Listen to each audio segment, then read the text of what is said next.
and this is Precious Identity. And Precious Identity is what others may call your most authentic self. It is discovering who you are and who you are not. It is a part of the journey of self actualization and self acceptance. And I wanted to create something that I can look back on and understand kind of what I'm going through now, understand why it's important to disassociate with the things that are not serving me and reaffirm the things that may serve me or may be better for the life I would like to live. And on that journey of self-actualization, it is very, very, very lonely because nobody knows what you were given. Nobody knows your purpose, your assignment, your identity except for you. And to have to discover that and work through something that you've known for something that you don't know is so uncomfortable. It is super scary. It is hard, and I would not wish it on my worst enemy. I'm sorry. I feel like I have seen so many people who don't want to change, who just doing the same thing, and they 17 years into their life, they 93 years into their life, and they've just done the same thing. I understand. You know what I'm saying? Because don't nobody want to have to do all this hard work. Don't nobody want to have to go through and examine like what things hurt them, how their rules of life don't apply to everybody because everybody wasn't raised the same and everybody's not they don't have the same mind. Don't nobody want to have to go through all that and dissect their actions or dissect their personality or dissect the things that they attract and the things that they don't want and the things that hurt them and the things in the ways they hurt other people. Don't nobody want to do all that. It's easier to just be like, well, this is just how I am and I don't want to change it. But some of us don't have the privilege of just staying in who we are because who we are does not fit into what the way the world was created. So on this journey of discovering your precious identity, we talk a lot about the societal and cultural norms that contribute to who you are not, that contribute to making up what you want to release, the things that are not going to serve you in discovering your best life or living your best life. And for the first 8 installments, we're going to talk a lot about patriarchy in our relationships with men. Now, my disclaimer, I'm a heterosexual woman, so a lot of this language is going to be heteronormative. And although I understand that there are many genders and many gender expressions, the way that we understand patriarchy is through a binary. So a lot of the examples we'll be talking about the binary with the knowledge that we know that that binary doesn't exist. It's all made up. Everything made up. But anyway, for the sake of understanding my own journey with relationships with men and how we can apply that to lots of journeys that are different, we just got to understand that there are many genders. The binary ain't real.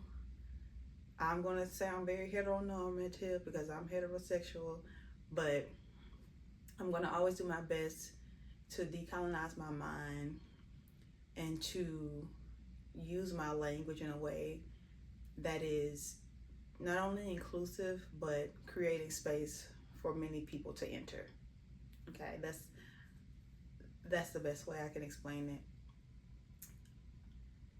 So, like I said, first 8 installments gonna be about patriarchy, because if I think about like societal norms, I feel like one of the easiest things to disrupt or to unweave ourselves from is patriarchy, because patriarchy, it impacts our livelihood in less direct ways than like bigger systems.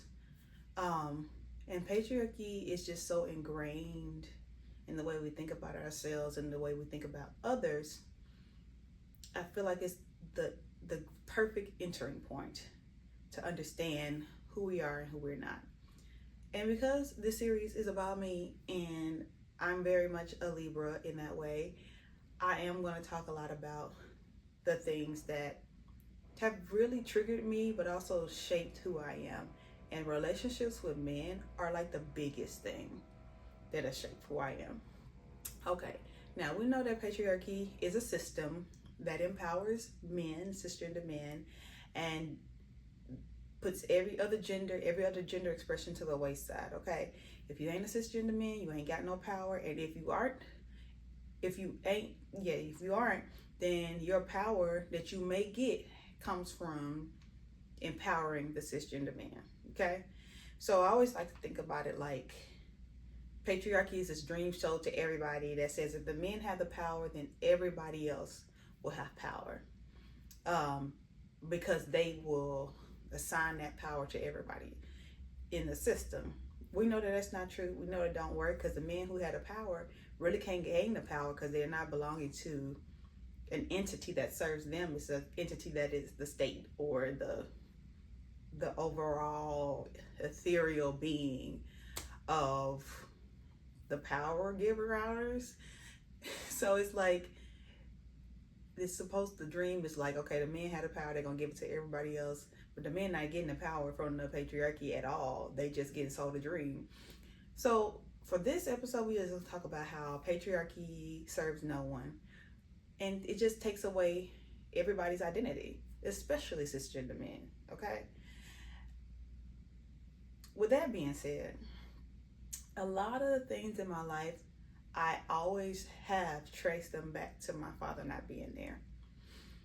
Now, I feel like we know how much the nuclear family matters and how many studies are done on like how this type of family works versus this type of family, and the privileges of having two parents versus the despair of having one parent. All these things that just really reinforce how the nuclear family is the only way to go. So a lot of the things in my life I've traced back to like not having a present biological father in my home. And I felt like if he was there, our lives would have been better. Okay. Now, that is just a function of the patriarchy. That's a function of those religious and societal norms that says that your worth is dependent on the man who has the power. Now, if this man who has the power and he don't give me the power, then that means I'm what? Powerless and worthless. So that's just the narrative that has been running in my mind and has shaped a lot of the ways that I've existed in this world. Okay, but since we know that patriarchy helps nobody, it steals everybody's identities, especially the men it's supposed to help. We know that my father didn't have no power himself. Patriarchy also sold him a dream. Okay, and we always have to go back. Okay, we have to go back to the beginning because my father is from Kenya. He's from a place called Kisii, and that society is very much a patrilineal society where men have the responsibility to the family. They have a responsibility to the community, and their lineage is dependent on the man. So if a woman is to marry into a family, she is now his family, if that makes sense. So it's kind of the way we function now, but not in a real way. Back then it was probably more real and more fair because the men had a responsibility to their communities in a way that empowered the entire family. Okay, so that's the kind of society he grew up with. So of course all the land rights go through the man. The family goes through the man. And that close-knit thing is what builds the stronger communities. Now, we know that the Europeans, they was all, going to all the African cities and ethnic groups, and they were like, you know what we're gonna do is take this from you. We're gonna take this land and we're gonna build our own system. Okay, so that is the interruption that came for my father's great-grandfather. So by the time my father comes, the systems are like close to the end, but they're really running very, very carefully now. So it's very clear. So of course, if somebody else coming in, especially British people who want to take over other people's stuff, and they coming in and they saying like, okay, this is the way things going to go. Of course, it's going to impact the patriarchy that already exists, and you already know the British people. You know, they have created a patriarchy that works for them, and they want to spread it everywhere they go, so that they can maintain the most power. So what happens to a patrilineal society that is now being forced into this type of patriarchy that is completely made up for the benefit of the state? What happens?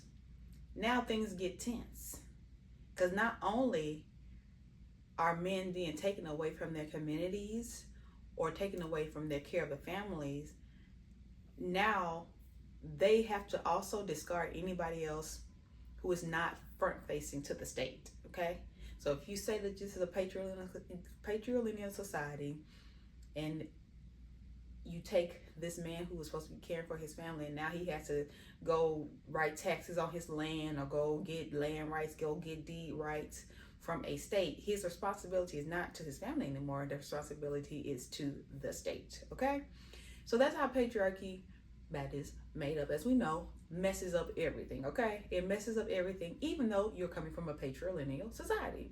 So what does that mean? Things get more tense. Gender norms and roles get more severe, because now we're not following the model that was created for the community. Now we're following the model that is created by the state. Okay, so that means that the men are getting the education and the girls are getting left behind. Okay, and if you are a man born in that society, guess what? At 6 years old, it's time to start living with the men, because now the men are a part of the state and not a part of the family. So when my father was 6 years old, he was taken away from his mother to live with the men, which probably was a part of the traditional society, but of course is heavily influenced by this state patriarchy that is not conducive for their traditional patrilineal society. So my daddy gets taken away from his own mother, which creates his own sense of what? Abandonment wounds. And now if you've met a 6-year-old child, I don't know, they be needing their parents. They need to be nurtured and emotionally regulated, because they don't know how to do it yet. They ain't got that far in life. So imagine just being taken away from your parent at this age to go be responsible, not to the family or the unit, but to the state, to go be the breadwinner of the family, the intelligent one, the one that has to go out and get all the education, the one that is sent to America to build this better life, not just for himself or his family, but for the representation of the state. So now he's the one that's making sure all the land rights are protected, or regaining land that was taken away from them unfairly. All these things that seem like they're helping the family and community, but are just such a big responsibility to the state that there is no space for that person, that father in power, to even have to give to his family. Okay, so of course I come along, very cute, very beautiful, very much babying, and I'm threatening not only his nervous system, but his sense of his duty as this patriarchal man that belongs to the state.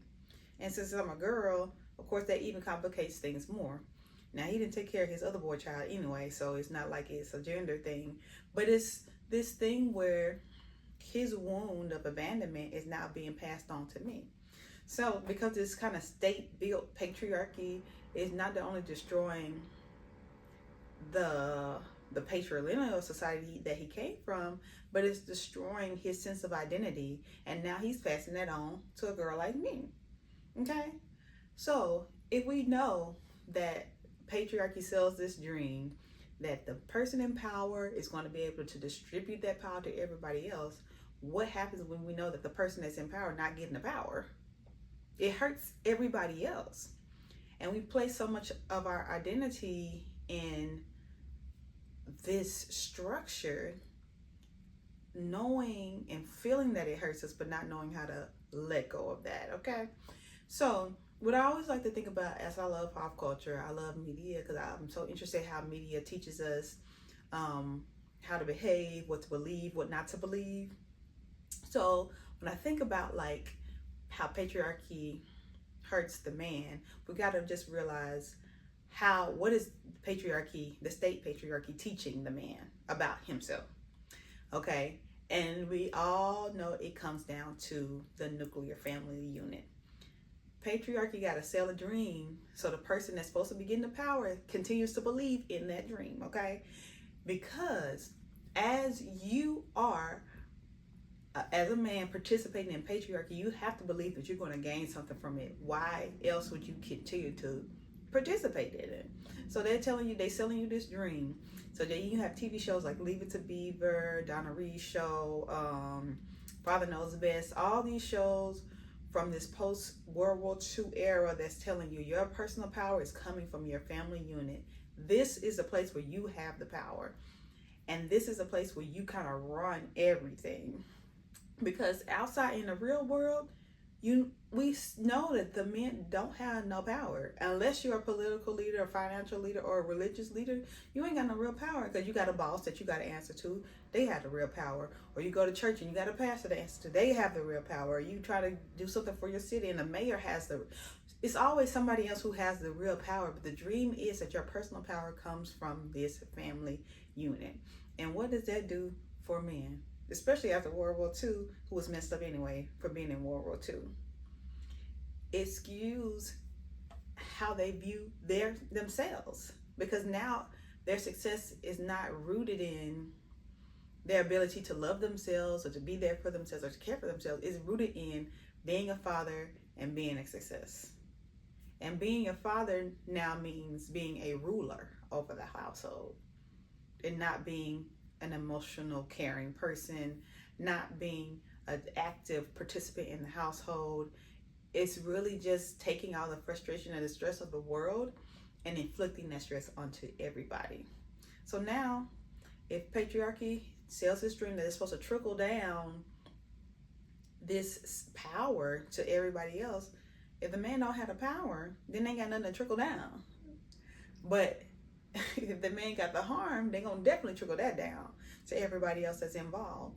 So patriarchy steals from everybody. It steals everybody's identity. And I always like to start about how patriarchy hurts men, so people who are not men can understand that the system ain't helping nobody, and our reliance on serving men or uplifting men or being nurturing to men is always going to be a disservice to us, because they don't have nothing to give us, honestly, because patriarchy steals from them all the time. And I mean, there is so much that could be done to dismantle patriarchy. There are so many books and all the kind of stuff you can read about it. But for me, I think the most important thing to do is just name the harm, okay? As a person who is not a cisgender man, it's important for me to remember what patriarchy has stolen from me, okay? It's important for me to remember how patriarchy takes away a sense of identity, not only from me at a large scale, but the person that they say is supposed to have the power, okay? It destroys everything. It's made up to benefit whatever the state is, okay? So I like to say, patriarchy has taught me that my identity does not belong to me. But now I know that my identity is mine. Patriarchy has told me that my worth is overworking to uplift people with power. But now I know that my worth isn't just being a human being.